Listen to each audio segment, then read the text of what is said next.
Hello students, today our topic is restrictive lung disease. It is the disease of lung parenchyma. इसमें क्या होता है? इसमें जो होता है ना कि लंग्स में ना फाइब्रोसिस हो जाती है, इन्फ्लेमेशन हो जाती है, due to which it will decrease lung expansion and cause lung stiffness. ठीक है, ये क्या करता है? लंग एक्सपेंशन को कम करता है और लंग स्टिफनेस को बढ़ाता है, जिसकी वजह से क्या होता है? Decrease inspiration of air. मतलब जो एयर हम अंदर खींचते हैं ना, वो कम हो जाएगी, इंस्पायरेशन वर्स होगी इसमें. ठीक है, that will lead to what? Decrease oxygen in blood.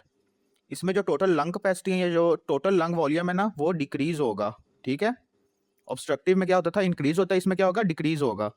अब इसके साइंस एंड सिम्टम्स क्या है? सबसे पहले है shortness of breath, short shallow breathing. ठीक है, इसके बाद दूसरा कौन सा है? दूसरा इसमें जो इंस्पायरेशन है वो वर्स होगी, मतलब जो इंस्पायरेटरी फेज है ना, वो इंक्रीज हो जाएगा. नॉर्मली 2 सेकंड होता है, इसमें 2 सेकंड से ज़्यादा होगा. And due to lung fibrosis which lead to what? Decrease lung expansion. ठीक है, और ये जो लंग फाइब्रोसिस इसमें क्या होता है? जो रेस्पिरेटरी मेम्ब्रेन है ना बिटवीन एल्वियोलाई एंड कैपिलरीज, उसकी थिकनेस इंक्रीज होती है, जिसकी वजह से क्या होता है? डिफ्यूजन, मतलब जो ऑक्सीजन एल्वियोलाई से उसमें जा रही है ना कैपिलरीज में, वो डिक्रीज होगा. डिफ्यूजन क्या होता है? Movement of air from higher concentration to lower concentration. ठीक है, जिसकी वजह से क्या होगा? ऑक्सीजन इन ब्लड डिक्रीज होगा. That increase respiratory rate, heart rate and work of breathing. और दूसरा इसका क्या काम? दूसरा ये क्या करता है? Decrease lung expansion. ठीक है, डिक्रीज लंग एक्सपेंशन की वजह से क्या होगा? जो एयर है वो अंदर कम जाएगी, जिसकी वजह से क्या होगा? हाइपोवेंटिलेशन. जब हाइपोवेंटिलेशन होगा तो परफ्यूजन, वेंटिलेशन परफ्यूजन मिसमैच होगा, जिसकी वजह से क्या होगा? हाइपोक्सिया होगा. ठीक है, अब इसके बाद है types of restrictive lung disease. इसमें एक है इंट्रिंसिक लंग डिजीज और दूसरी है एक्सट्रिंसिक लंग डिजीज. इंट्रिंसिक में क्या होता है? Diffuse parenchymal fibrosis,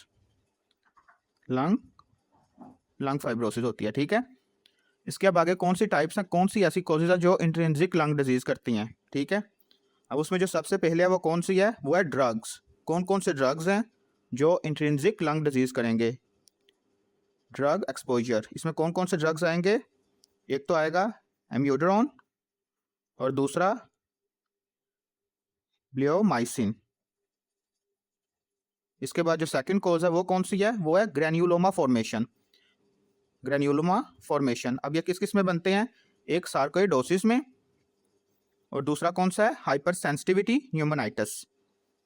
hyper sensitivity pneumonitis.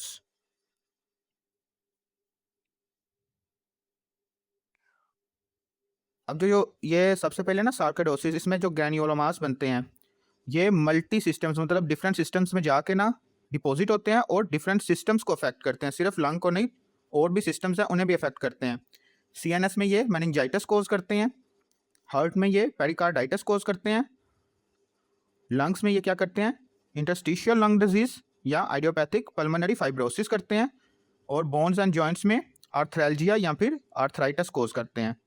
इसके अलावा ये लिम्फेडिनोपैथी, पेनफुल लिम्फेडिनोपैथी. कौन से? Cervical, mediastinal and bilateral hilar lymphadenopathy. अब उसके बाद जो इसकी थर्ड कॉज है वो कौन सी होगी? वो होगी न्यूमोकोनियोसिस.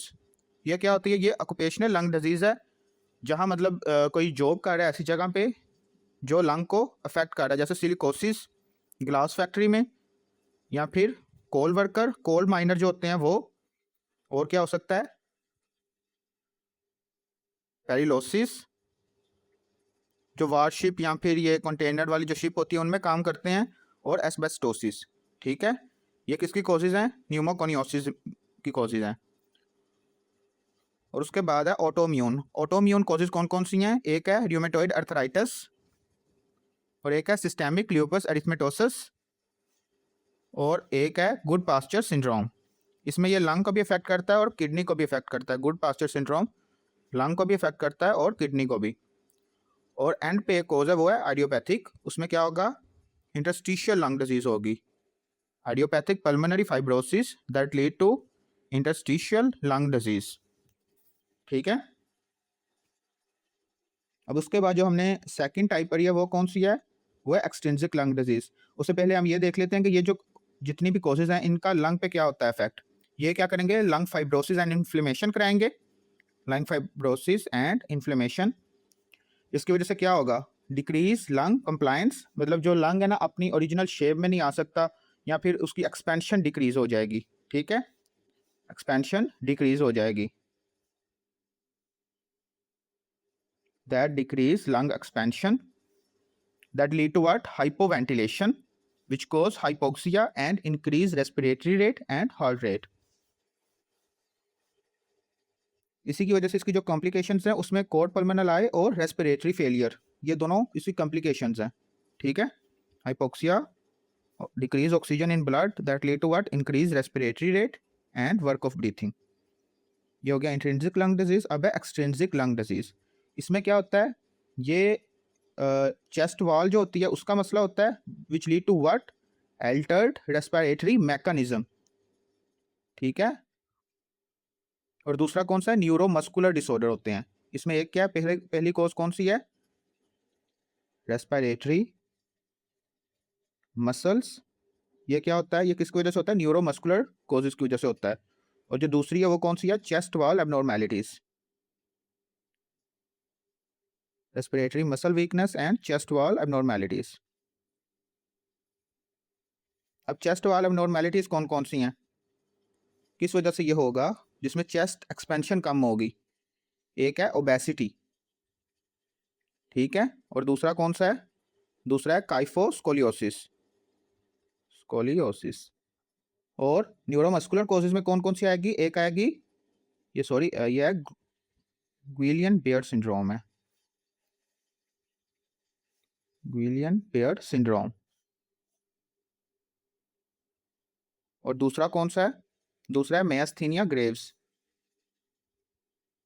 मेयस्थीनिया gravis disease.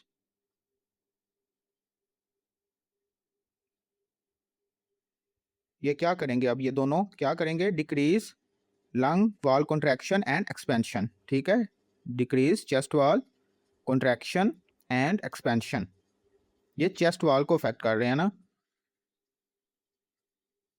इसकी वजह से क्या होगा,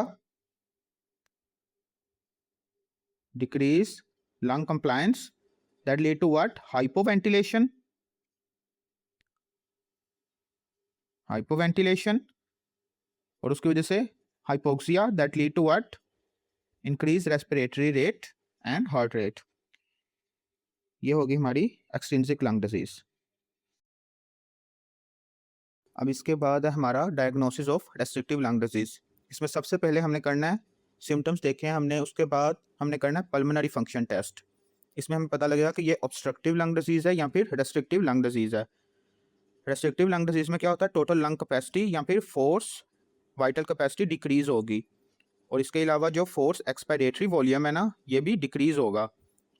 बट इसमें जो force expiratory volume over force vital capacity है ना ये इंक्रीज होगी। ऑब्स्ट्रक्टिव में ये क्या होता है, ये डिक्रीज होती है। इसमें या नॉर्मल रहेगी या इंक्रीज होगी greater than 75%, that will be suggestive of restrictive lung disease. उसके बाद हम नेक्स्ट टेस्ट कौन सा करेंगे, इसके बाद नेक्स्ट हम करेंगे diffused lung capacity to transfer carbon monoxide और पल्मोनरी AA ग्रेडियंट। और अब इसमें जो ग्रेडियंट है वो इंक्रीज हो और diffused lung capacity to transfer carbon monoxide decrease हो, तो ये किस में होगा, इंट्रिंसिक लंग डिजीज में होगा। डिफ्यूज लंग कैपेसिटी डिक्रीज हो, मेन इसमें diffuse lung capacity to transfer carbon monoxide ये वाला टेस्ट यूज होता है, तो ये क्या होगा, इंट्रिंसिक लंग डिजीज होगा। ठीक है, और अगर ये दोनों नॉर्मल रहें तो क्या होगा, एक्सट्रिंसिक लंग डिजीज होगा, एक्सट्रिंसिक लंग डिजीज। अब इसके बाद हम कौन सा टेस्ट करेंगे, चेस्ट एक्सरे करेंगे या फिर सीटी स्कैन ऑफ चेस्ट। पहला कौन सा है, चेस्ट एक्सरे। इसमें हम क्या देखेंगे, इसमें जो अगर हमें चेस्ट में क्या नज़र आए, रेटिक्यूलो नोड्यूलर ओपेसिटीज़ नज़र आएँ तो हम ये क्या डायग्नोज करेंगे, ये होगा इंटरस्टिशियल लंग डिजीज़, ठीक है। उसके बाद सीटी स्कैन में हम अगर अपर लोब की फाइब्रोसिस होगी ना, अपर लंग लोब्स की फाइब्रोसिस होगी, जिसकी अपर लंग लोब्स की फाइब्रोसिस होगी तो इसकी कौन सी कोज होगी, न्यूमोकोनियोसिस, जिसमें कौन सी कोज है, कोल और सिलिकोसिस, कोल और सिलिकोसिस। और अगर लोअर लोब की होगी तो लोअर लोब फाइब्रोसिस, इसमें कौन सी कॉज होगी, इसमें होगी एस्बेस्टोसिस या फिर आइडियोपैथिक पल्मोनरी फाइब्रोसिस। और अगर हमें नज़र आए बाइलेटरल हाइलर लिम्फेडिनोपैथी, ये भी किस में शो होती है, ये भी हमें शो होगी इंटरस्टिशियल लंग डिजीज में या फिर सार्कोइडोसिस में, ठीक है। Sarcoidosis will lead to interstitial lung disease. और अगर हॉनीकॉम्ब अपीयरेंस हो तो क्या होगा, ये होगा idiopathic pulmonary fibrosis, that will lead to what, interstitial lung disease. अब इसके बाद क्या है हमारा, treatment of restrictive lung disease, treatment of restrictive lung disease. अब इसमें जो मेन ट्रीटमेंट है वो ये है कि हमने जो कोज है ना उसको ट्रीट करना है, ठीक है। इसकी इतनी कोजेज हैं, हमने उसे ट्रीट करना है। सबसे पहले इंट्रिंसिक में सबसे पहली थी ड्रग्स, तो ड्रग्स को हमने डिसकंटिन्यू करना है, वो ड्रग हमने छुड़वाने हैं। उसके बाद है न्यूमोकोनियोसिस, एक्सपोजर की वजह से होता था, ऑक्यूपेशनल लंग डिजीज थी तो अवॉइड एक्सपोजर। और अगर इन्फ्लेमेशन है तो हम स्टीरॉइड्स यूज़ कर सकते हैं। इसके बाद है sarcoidosis, hypersensitivity pneumonitis and autoimmune, hypersensitivity pneumonitis, sarcoidosis, इसमें हम क्या देते हैं, इसमें हम कोर्टिकोस्टेरॉइड्स देंगे।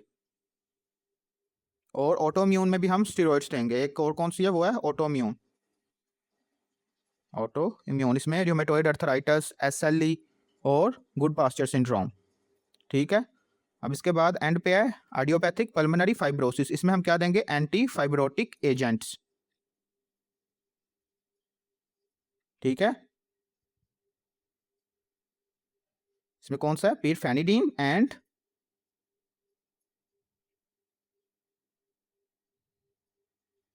निंटेडानिब। और अगर इन सब के बाद आराम नहीं आता तो क्या होगा, लास्ट ट्रीटमेंट हमारा है लंग ट्रांसप्लांट। और अब इसके बाद जो हमारा दूसरा है वो कौन सा, एक्सट्रिंसिक लंग डिजीज, उसकी जो मेन कोज है वो है ओबेसिटी, तो हम क्या करेंगे, वेट लॉस। इसमें जो ट्रीटमेंट होगा वो क्या होगा, weight loss. Extrinsic lung disease, इसका जो ट्रीटमेंट होगा वो क्या होगा, वेट लॉस।